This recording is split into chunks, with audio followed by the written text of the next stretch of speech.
Today's video is brought to you by Card Kingdom, and you can pre-order all the Kaldheim cards you need by heading over to cardkingdom.com. Hello everyone, it's Seth, probably better known as Saffron Olive, and it's time for another daily dose of Kaldheim spoilers, and we've reached the middle of spoiler season, and today, kind of a late day in all honesty, compared to some of our previous days where you just had huge stacks of mythics and gods. Today, we got some interesting stuff, but not a ton of higher rarity stuff. Anyway, either way, we should probably jump right into it, start talking about sweet new Kaldheim cards. And first up today, we got a big old giant wizard, Cyclone Summoner, a 7-mana 7/7 giant wizard. When it enters a battlefield, if you cast it from your hand, you bounce all permanents to their owner's hand, except for giants, wizards, and land. So I think there's two ways of looking at Cyclone Summoner. One is you look at it as a bad Cyclonic Rift. In the context of Commander, Cyclonic Rift bounces all your opponent's stuff, and it does it at instant speed, and it has flexibility. Cyclone Summoner can do a pretty good imitation, though, of a sorcery speed Cyclonic Rift on a big body if you're playing a giant deck or a wizard deck. You make your opponent pick up, theoretically, all or most of their stuff when you get to keep all of most of your stuff, and then you get to maybe just attack with a big board full of giants or wizards and win the game.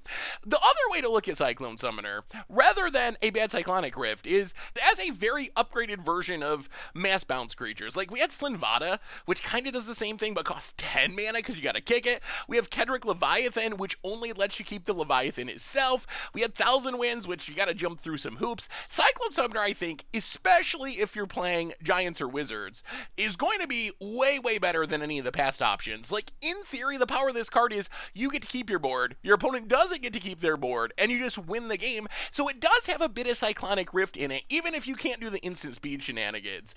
As far as standard, I don't know. 7 mana is a lot. I think if this card sees play, it's almost certainly going to be in Giant Tribal. We do have a lot of ramp in the format, which isn't bad. We do have cards like Invasion of the Giants, which seem pretty good with Cyclone Summoner. You can use it to scry, and if you get the timing right, you can then use the -2 cost on your next giant to get Cyclone Summoner down to 5 mana, bounce all your opponent's stuff, so there are some shenanigans there.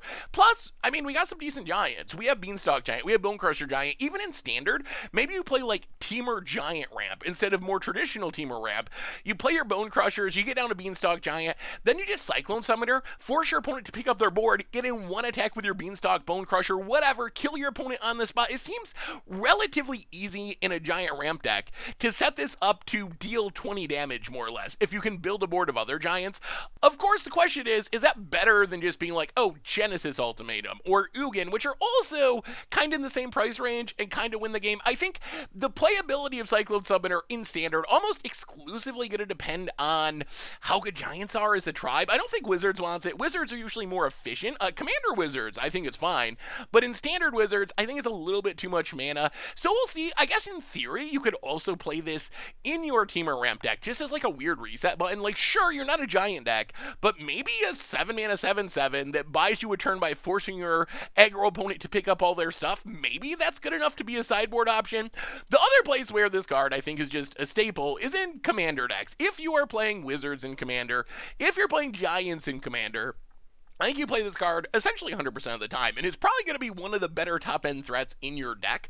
The only criticism I have so far of Giants from Kaldheim is we don't actually have a good giant commander. Like, I don't believe, other than Ruhan, which is, I guess, kind of giant, but it's more like a chaos commander, we don't actually have an giant commander. So I really, really hope that Wizard gives us an giant legend so you can play giant and Sync Commander, because traditionally giants have been like red-green, more in that color pie, so there just isn't a great leader for your giant commander deck yet. But hopefully we get one by the time the set's done. So Cyclone Summoner seems like a commander all-star, is kind of a watered down Cyclonic Rift, but if you're a Giants or Wizards, it's still going to be incredibly powerful, and it might have a bit of Standard potential as well, even though it's 7 mana, either in a ramp deck just to reset your opponent's board, or in some sort of rampy Giant deck where you can set up the Alpha Strike by making your opponent pick up all their blockers and swing in with your Bone Crushers and whatever Beanstalk Giants to close out the game.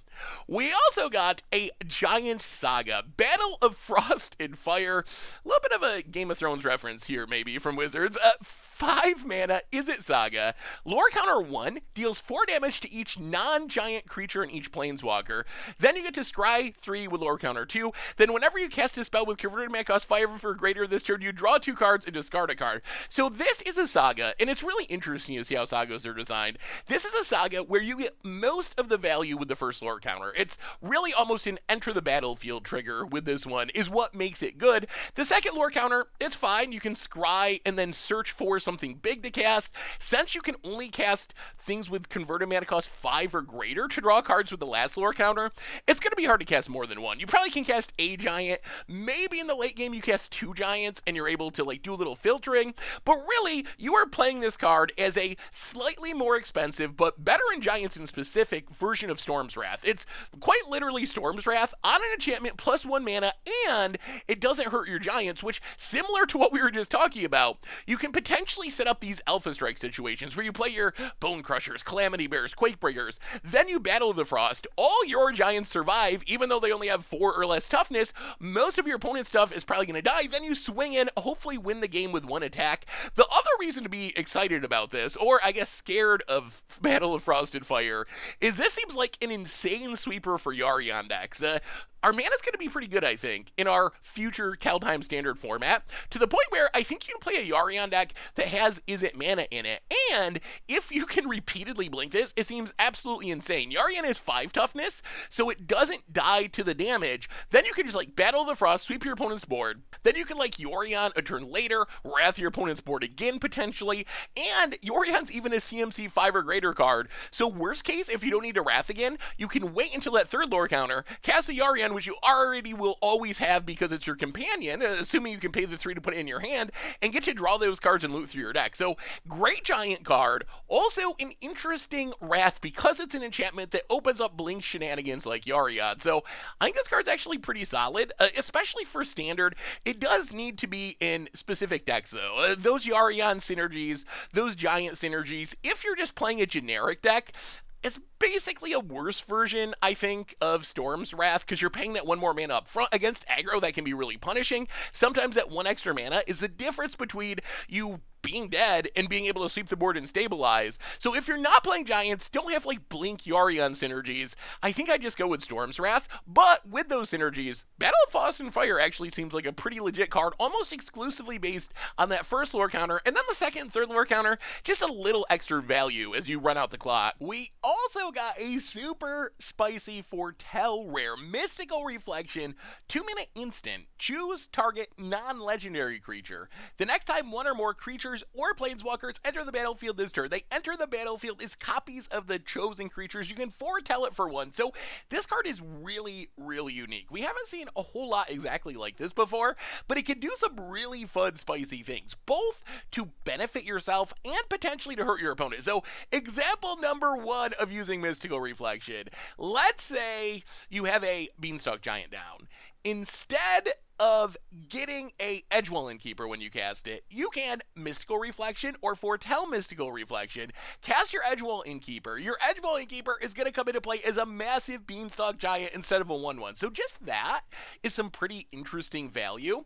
Can also do some really sweet shenanigans with tokens. If you read how Mystical Reflection is worded, it says the next time 1 or more creatures or planeswalkers would enter the battlefield. So this means if you can have multiple creatures enter the battlefield at the same time, Mystical Reflection is going to change all of them. So you got a Terror the Peaks down, you Mystical Reflection, you Forbidden Friendship, you have 2 1/1s coming into play, but instead, both of those 1/1s are actually going to be copies of Terror the Peak. You get a ridiculous amount of damage, you win the game on the spot. So that seems really fun and spicy with tokens as well. The other thing you can do with Mystical Reflection is use it to hurt your opponent. Let's say you got Forbidden Friendship again, because you're playing that synergy we just talked about with Terror the peaks. So you got Forbidden Friendship, so you got a random 1/1 lying around. Your opponent casts an Ugin the Spirit Dragon, and you're like, oh no, I'm going to lose this game. You can Mystical Reflection with Ugin on the stack. So in response to Ugin entering the battlefield, and then when Ugin comes into play, it's not going to be an Ugin. It's not going to lose you the game. Instead, it's going to be a 1/1 dinosaur creature token with haste.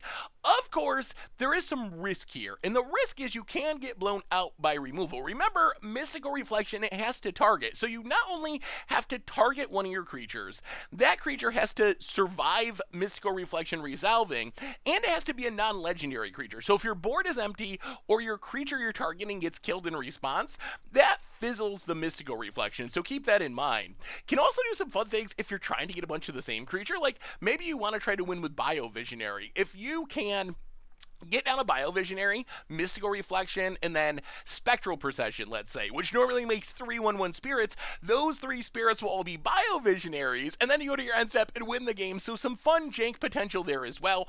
Also worth mentioning, works with Panharmonicon, sort of. You get on your Panharmonicon, you get a Muldrifter on the battlefield, then you Mystical Reflection, raise the alarm. They're both going to be Muldrifters. You draw a ton of cards and double up even more cards. So I really love Mystical Reflection. Is this card gonna be like spiky good? I'm not 100% sure. I think it does have risk involved. You get blown out by a removal, you need a creature on the battlefield, but it can also be very powerful. Like in the best case scenario, it's 2 mana or even 1 mana with Foretell to turn your Ugin into a useless 1/1. It has potential to be super powerful, so I'm excited to play it.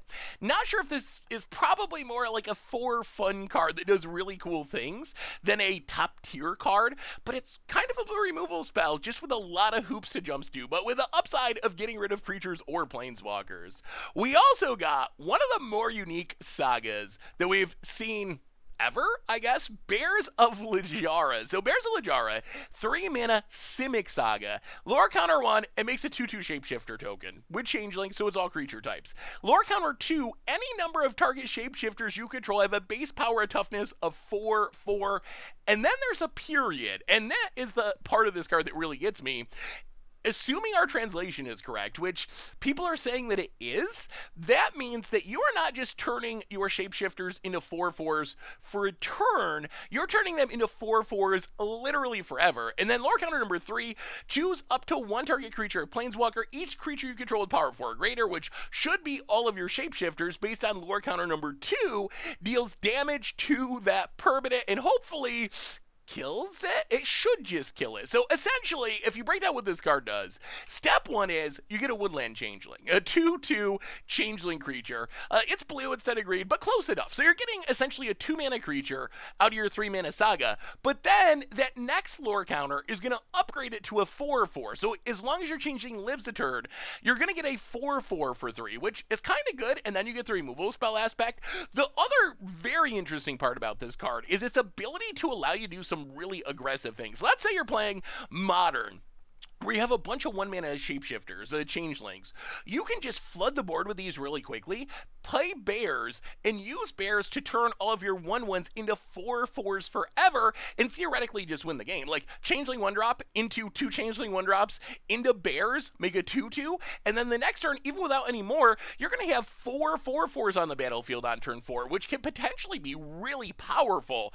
And then, that last lore counter, it should be pretty much Dreadmore. There is risk here. If you play Bears and you make the creatures and turn them into 4/4s and your opponent Wrath and you don't have any big creatures left, it's not going to do anything with the last lore counter. But assuming you have just a couple of Shapeshifters around that are 4/4s, you should be able to kill anything on the battlefield. Still a little weird to me to see Simic cards dealing direct damage, but it's kind of a green thing now, the creatures dealing damage equal to their power to something. Also wanted to mention, even though Shapeshifters are mostly associated with clones and also with Changelings, those are the most common Shapeshifters, there are other Shapeshifters in Magic, like Aetherling, Lazav, Thornling, so you can play this in conjunction with those as well. Whether or not there's enough non-clone, non-Changeling Shapeshifters to actually make a deck, that remains to be seen. Also with clones, it's worth mentioning that they usually enter as a copy of a creature, and they are no longer Shapeshifters, so that is the downside of the clone plan. In Standard, though, we're getting the foundations of a Changeling deck. We don't have that crazy modern curve where you can just play a bunch of 1-drops, make your Changelings 4/4, kill your opponent, but we're getting more and more playable options. Roundwalker, Mass Vandal, Guardian Gladewalker, so maybe we get enough Changelings to make this into a legitimate tribal card in Standard. The other thing I want to mention, this reads like a card that should work with Maskwood Nexus by turning all your creatures into 4/4s, but technically, Maskwood Nexus doesn't make your creatures into shapeshifters.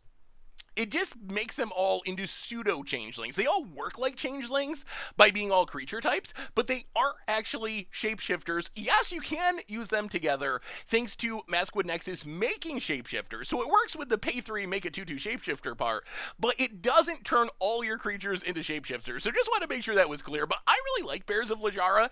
I'm actually pretty surprised. I think that permanently turned your stuff into 4/4s is a new mechanic. I don't think we've seen anything that doesn't like enchant or stay on the creature that does this. So this is pretty new and pretty interesting. So if you're building a shapeshifter deck, seems really good and just kind of an interesting card in general, I guess. Making a 2/2 that becomes a 4/4 and then kills something, even without additional changeling support, I could see an argument for that being playable, although the drawback is your 2/2 can get stomped and that fizzles the whole plan, but still, really interesting new saga. One of the ones that I like the most, honestly, that we've seen from Kaldheim so far. We also got a common removal spell, which just wanted to mention quickly. So Squash, 5 mana, 6 damage to a creature or planeswalker. However, if you have a giant, it only costs 2 mana. So this is a removal spell that if you can consistently cast it for 2 mana, it's pretty close to kill any creature or planeswalker, which is a really good deal. On the other hand, if you're going to have to pay 5 mana, it's pretty bad.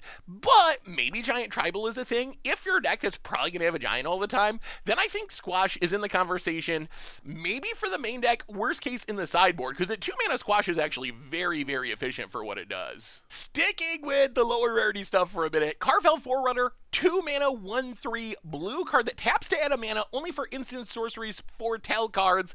I think this card might have a home in one very specific commander deck. It's essentially an upgraded version of Voldaean Arcanist. And Voldaean Arcanist, kind of the same thing, same stats. Main difference is you get blue mana out of Karfell Forerunner, which is an upgrade that does matter.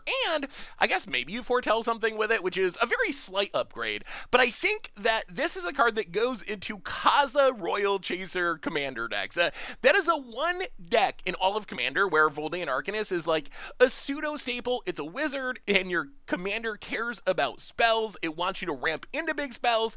Karfell Forerunner seems like it can show up in Kaza either alongside Voldaean Arcanist as a way to up your wizard count and up your mana, or in place of Voldaean Arcanist. We also got Avalanche Caller, an interesting uncommon, a 2 mana blue 1/3 snow creature, human wizard. You can pay 2, turn a snow land into a 4/4 elemental with hasted X-proof until end of turn and still land.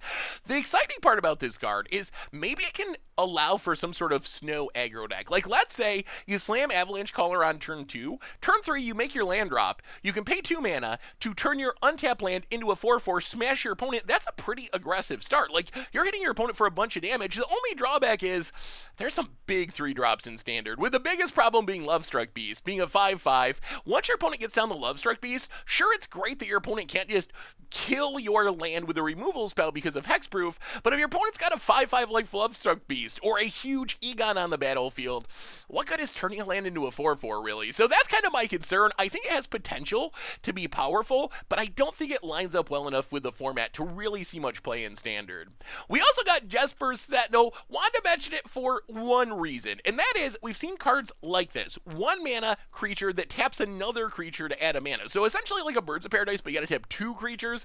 We've seen Loam Dryad, which is almost exactly the same thing without the upside of the elf creature type, which is an upside in Standard. See playback in Shadows over Innistrad Standard. Yeah, it was in a very specific deck where you were trying to get a Cryptolith Rites going and use these tap-untap shenanigans, but we do have some reasons to want to tap creatures. Like, this seems like a combo with Magda. Magda wants your dwarfs to be tapped, but doesn't necessarily have the ability to always attack because it's only a 2/1. Something like turn 1 Jaspera Sentinel, turn 2 Magda, you can immediately tap the Magda, get a treasure token, and a mana from Jaspera Sentinel, and then follow that up with a second 2-drop. That's an explosive start. Like, 1-drop on turn 1, 2 2-drops on turn 2.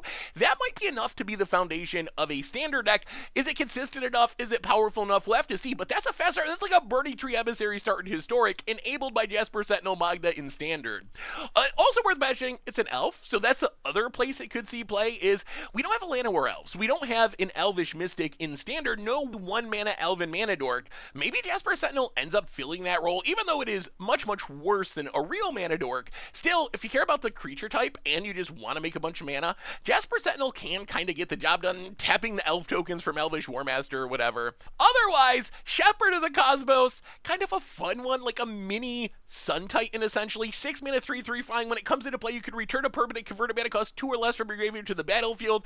If you can foretell it, it comes down for only 4 mana, which is a nice upside. At 4 mana, this card actually seems pretty powerful. So this is essentially a very watered down Sun Titan. You get a worse ETB trigger, you don't get the attack trigger, you get a worse body, although it does have flying, but still maybe for like Angel Tribal, Warrior Tribal, probably not in Standard, maybe a Commander. It could at least be in the conversation. Worst case, because it's any permanent, you can always get back a land, which is something, like a weird ram spell. So I don't think his card is great, but it is worth keeping in mind at least. We also got a potentially powerful hate card, Weathered Runestone. So 2-mana artifact, non-land permanent cards in graveyard and libraries can't enter the battlefield, and players can't cast spells from graveyard and library. So you're probably thinking, wait, this seems very familiar, and it is very familiar. It is essentially Grafdigger's Cage with a very, very small upgrade. The upgrade is, rather than only stopping creatures from entering the battlefield from graveyard or libraries,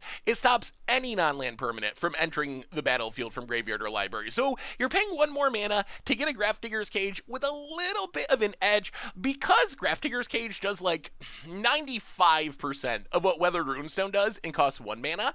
I imagine if you're playing a format where Grafdigger's Cage is legal, you're most likely still just going to play Grafdigger's Cage. But Grafdigger's Cage is not in Standard, and Weathered Runestone does have a lot of good targets. It means your opponent can't keep casting stuff with Lurrus. They can't escape their Karaxa, because that would be casting from the graveyard. They can't reanimate stuff with Call the Death Dweller. They can't collect a company if you're playing Historic, although still you should probably play Grafdigger's Cage. Where Weathered Runestone has an advantage is over a couple of like very specific effects, which would be non-creatures entering the battlefield from libraries or from the graveyard. So for example, let's say you're playing against a Genesis Ultimatum deck and you have Grafdigger's Cage. Your opponent casts Genesis Ultimatum. Sure, Grafdigger's Cage keeps your opponent from putting creatures into play with Genesis Ultimatum, but it doesn't stop your opponent from slamming Ugin into play, for example, or an enchantment or an artifact. Weathered Runestone shuts down all of the non-lands from Genesis Ultimatum. Another example would be like Elspeth Conqueror's Death, which can reanimate a Planeswalker. Technically, Grafdigger's Cage only stops creatures from coming into play from graveyards. So your opponent can still Elspeth Conqueror's Death back there to Fairy or whatever. Weathered Runestone shuts that down as well. So there are some upsides here in very, very fringe scenarios. Although it is worth mentioning, both of those scenarios are relevant to Standard. Like Genesis Ultimatum, a legit card in Standard. Elspeth Conqueror's Death, a legit card in Standard. So it might be that in our current Standard format, where cards like Genesis Ultimatum, Elspeth Conqueror's Death are tier 1, Weathered Runestone might actually just be a better Grafdigger's Cage for Standard in specific, although in older formats, I think you still want the efficiency of Grafdigger's Cage. But definitely a really sweet hate card that hits on a lot of powerful things going on in Standard. We also got a couple of interesting uncommon giants. Basalt Ravager, and also Frostfire Arcanist. Basalt Ravager comes into play, deals X damage to any target, where X is the greatest number of creatures you control that have a creature type in common. So you have 5 giants, this comes into play, you get to deal 6 damage, because it itself is a giant. Or the same with wizards. Frostfire Arcanist, on the other hand, 5 mana, except 4 if you have a giant or wizard. When it enters the battlefield, you tutor for an instant or sorcery with the same name as a card in your graveyard, reveal it, put it in your hand. Basalt Ravager, kind of like a hybrid Flametongue Kavu / Fanatic of Mogus, but only for tribal style decks. If you're a tribal deck and you're going to have a lot of tribe members on the battlefield, this can actually deal a lot of damage, and being able to hit face along with killing a creature or a planeswalker is a nice upside. Is that enough for Standard? I don't know. I did a Twitter poll, and most people thought that literal Flametongue Kavu would be more like semi-playable to Fringe in Standard rather than a staple in Standard. Is Basalt Ravager better than that? Probably not. You do need a bunch of creatures on the battlefield for it to do anything, but worth keeping in mind for limited at the very least, where it's probably a high pick. Also, Frostbite Arcanist, this one I actually really do like. Assuming you can get the cost down to 4 mana, you're getting a 2/5 for 4, which has good defensive stats, and you're tutoring up another copy of a cheap spell. You grab another removal spell like Heartless Act or Soulseer. You grab another counter spell like Essence Scanner. You grab another Frantic Inventory to refill your hand.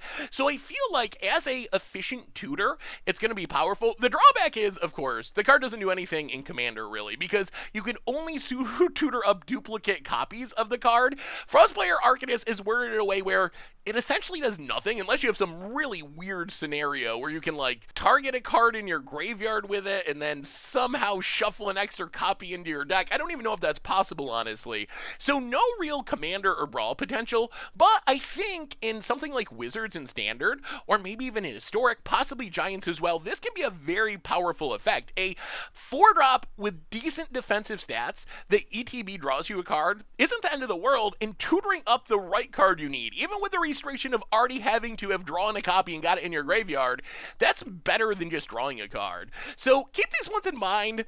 I would be surprised if they were like standard staples, but in the right shell, I could see both of them being good. Worst case, very solid limited cards.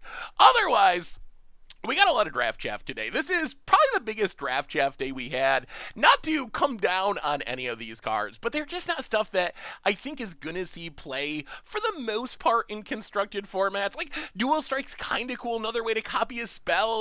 Those spells are always fun. Maybe there's some weird combo that we haven't seen yet. Smashing Success technically blows up a land, but it's 4 mana. But really, this is just the stuff that's filling out your draft decks for the most part, rather than showing up in your Commander deck, showing up in your standard decks, historic decks, modern decks.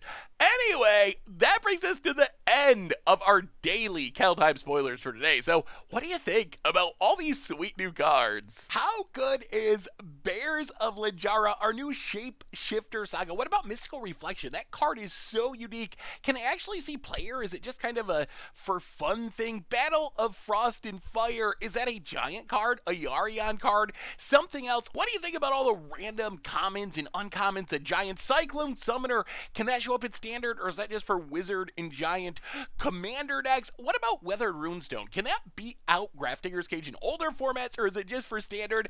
All the other stuff as well. Let me know what you think in the comments. Thanks so much for watching. I'll be back tomorrow with more daily Kaldheim spoilers. Until then, everyone, have a spectacular day, and I will talk to you soon. Thanks for watching the video. If you enjoyed it, help us out by clicking that like button down below. And to keep up on all the latest and greatest, click that subscribe button. And don't forget to hit that bell icon to get alerts whenever we have new videos. And if you want to, check out some of our other sweet videos here and here.